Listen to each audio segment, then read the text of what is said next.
What's going on, guys, and welcome back to another episode of Career Mode. This is episode number 41, and we start today's episode off with two international friendlies with the USA. I've been reading the comments over the past 10-15 episodes, and well, ever since we took the job really, and obviously thank you very much for your feedback. I try and take it all on board. Obviously I can't read and reply to everything, but I take all your feedback on board, and I know a lot of you have been saying, why did you take the USA job if you weren't going to play any games, or, basically consider the Australia job or any other job, if you weren't going to play any games.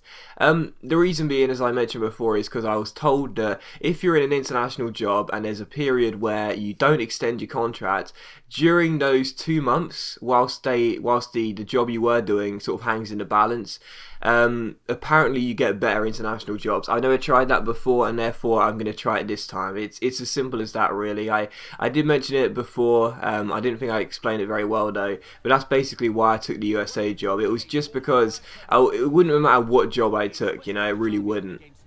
I thought maybe it would be fun to do a project, but to be honest, this West Brom side's a project in itself, so I wouldn't have I don't think I'll be able to handle both. But yeah, that's basically it. When your international management offer, when your job with your international side is set to expire after a year, which it always does, and then you either get offered a new 1-year deal, and it's a rolling 1-year contract in FIFA. What you can do is stall that offer, and then during that period of 2 months where you have to make a decision on your nation, you'll get other international jobs. I've been told that that's when you get some of the best ones. So what I'm going to do is I'm going to wait, see if that does happen or not. I don't know whether it's true or not, and hopefully maybe someone like England will come in. Anyway, we take on Manchester United for the first game of today's episode here, and as you can tell, my voice is not feeling very well, so I do apologise if I'm stuttering a little bit and not sounding very well. But as we take on Manchester United here, they travel to the Hawthorns. It was also going to be a very difficult game. So far, we've faced United in all the games we've played. I think we've played 3 against United so far. We took them on the Capital One Cup. We lost on penalties. We faced them obviously home and away last year in the league. We lost away, and I think we drew at home as well. So taking on United, always going to be very difficult with their fantastic attacking lineup, even with Falcao now returned on loan to Monaco and then left to Real Madrid during the summer. It's still a very strong Manchester United side, and they would win themselves a penalty in the 35th minute. Fabian Delphi's been an absolutely fantastic signing for us on a pre-contract from our rivals. Took down Wayne Rooney, and a lot of penalties have been awarded over the past few episodes, but that's a definite penalty. I've got no complaints about that one.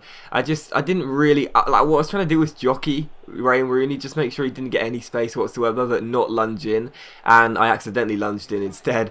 But from the penalty, it was Wayne Rooney who'd stand up and take it, and well, that is absolutely diabolical. He chips the ball over Ben Foster and over the bar as well, and it goes harmlessly out of play for a goal kick. So an embarrassing miss by Wayne Rooney, and it is still 0-0. But in the 44th minute, you see Hernandez get on the ball for Manchester United. It's the Mexican down the left-hand side, fresh from his long spell at Real Madrid, who crosses the ball in. Eventually it comes to Darren Fletcher, and Fletcher's header goes over the bar and out for a goal kick. So it's still 0-0 as things stand, and really we were under pressure from the first minute in this game. But as we crept forward here on stoppage time in the first half, Carl Jenkinson, our right back, offloads it to Wellington Silva. The former Arsenal man beats Luke Shaw for pace. Brilliant from Wellington Silva, keeps on going, drills in a cross, and Saido Berahino, well, that really was a chance he should have buried. It was a really good ball across, and against United you're not going to get too many chances, or I'm certainly not going to get too many chances, and that was a real good opportunity there. Berahino missed it, and as if that wasn't going to be something would be in the back of the mind for Berahino all day. Unfortunately for him, he'd also be wondering whether he'd be playing again for the next couple of months, because he gets an injury and he's going to be out for 2 months. I think that's 8 weeks, so it'll be around 2 months, and that is gutting. So Berahino goes up for a challenge with Marcos Rojo, who seemed like he was actually sort of dragging Berahino after the challenge, and then just face planted him onto the floor.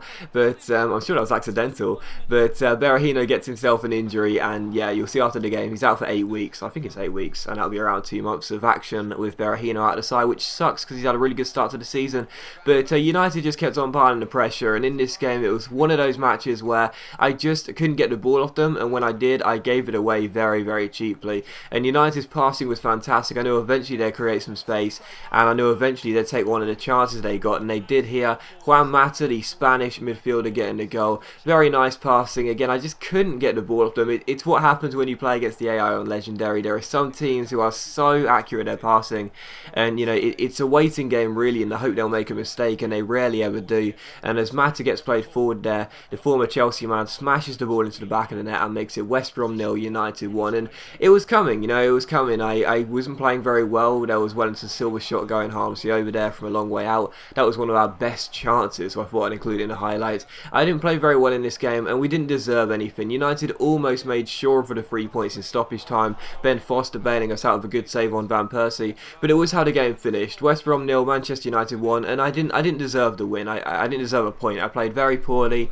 I wasn't very good. What can I say? I didn't play well at all, and United do indeed get the 3 points. And that's a real shame. It's one of those games where, as West Bromwich Albion manager, and as a manager of a mid-table side who want to climb up and be a Europa League, Champions League side for, the next few years, really, whilst we're here anyway.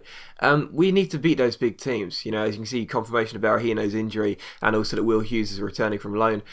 We need to beat those big teams. We can't just get draws, and we certainly can't lose to them, especially not at home. We need to get the results against those bigger sides, and so to lose and to play very poorly like I did, it shows no signs of positivity, and it shows no signs of progression, and that's the main thing. This series is going to be all about progression here with West Bromwich Albion. We need to develop as a side, and that is not how to do it. And that is now, what is that? I think that's I don't know. I think we've played United 4 times now and we haven't beaten them yet.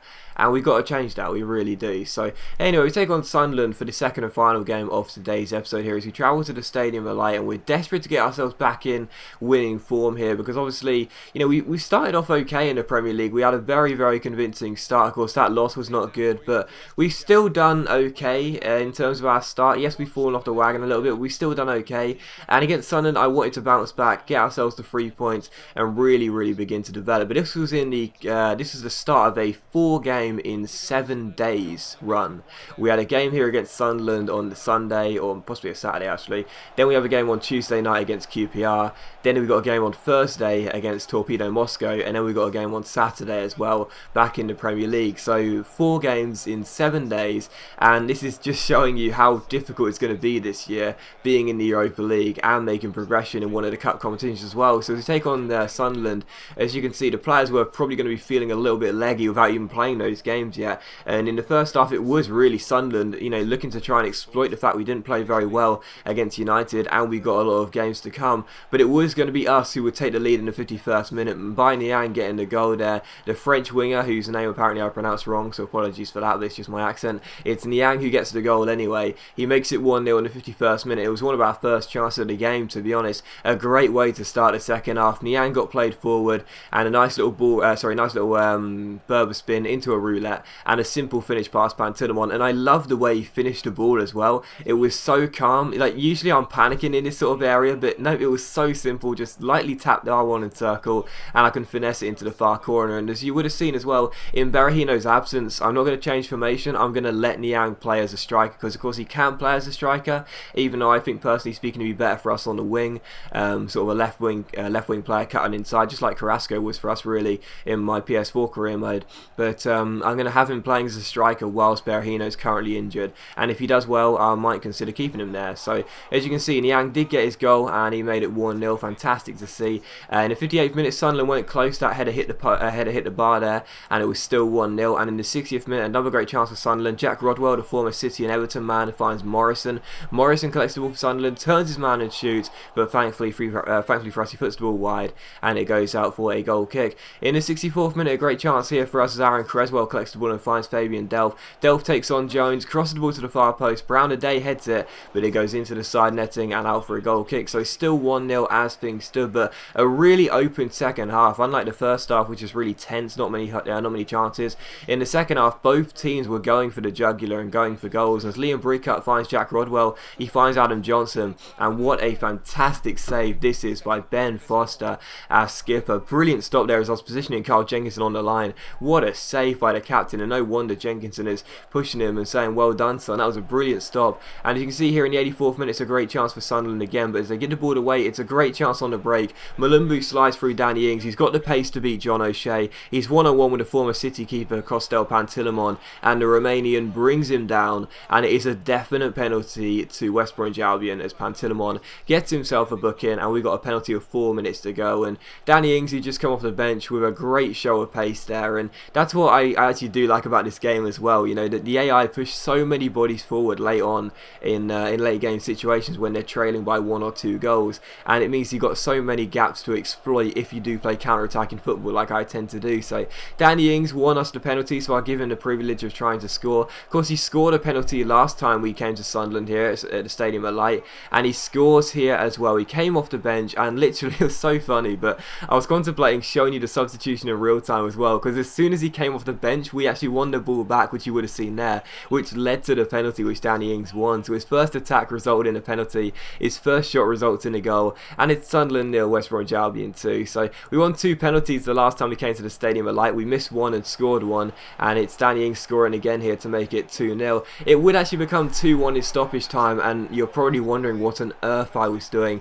I always play out from the back, I always pass it out, and yeah, sometimes it goes wrong, sometimes it goes horribly wrong, and that was one of the instances when it went horribly wrong. I tried to just pass it out to the fullbacks and then just crossfield it and go down left hand side, and I completely messed it up and conceded a very, very sloppy goal. So it was 2-1, and my clean sheet had gone through a very stupid decision from me there, but regardless, we did win the game by 2-1, so great to get back to winning ways. I'm really annoyed at myself for letting a clean sheet go in such sloppy circumstances, but we won the game, that's the most important thing, and it was a good performance too. But as always guys, a big thank you for watching the video, I really hope you have enjoyed it. If you enjoyed the episode, then please leave a like, and I'll see you for the next episode of Career Mode very soon.